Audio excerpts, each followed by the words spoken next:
Hello. Today is Tuesday in the second week of Lent.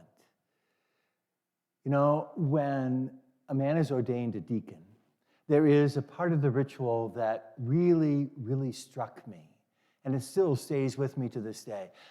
As part of the ritual of ordination, the bishop takes that great big book of the Gospels, the one you see the deacon carry around at the liturgy. He puts that in the hands of the one being ordained.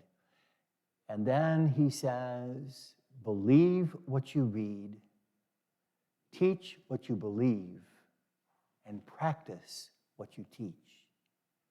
I've got to tell you, as those phrases unfolded, I remember that experience of that day 45 years ago. That book seemed to get heavier.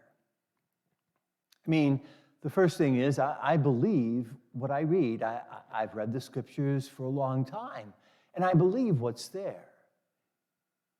I really do. I mean, I wouldn't have been a priest if I didn't believe. No, I believe what I read.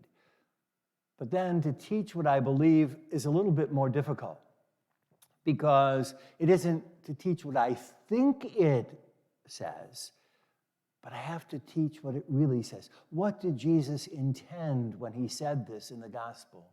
What does it mean?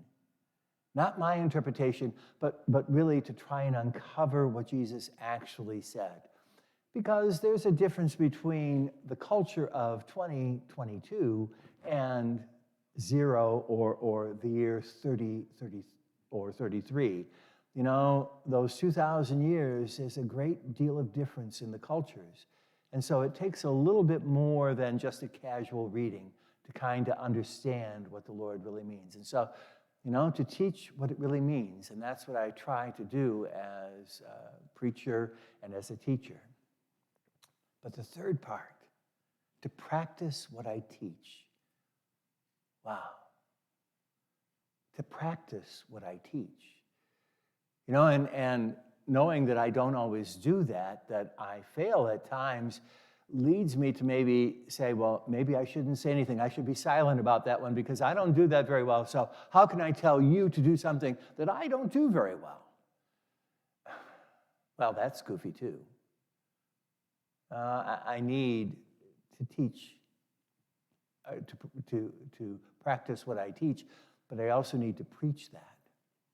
But I need to preach it honestly and to sometimes admit the fact that it's difficult. It really isn't easy, and that sometimes I fail, to be honest with you about that. And that's okay. But we need to do what the Lord asks of us. That's what Lent is all about. It's that opportunity to do that more faithfully, more fully, to make that commitment to do that. You know, and that's the invitation of Lent. Brings me back to those words the bishop said to me on that day. He said, Dave, practice what you teach. And that's a good thing to remember. He said, practice. During Lent, we're given that opportunity to practice, to practice, to practice. Have a grace-filled journey to Easter.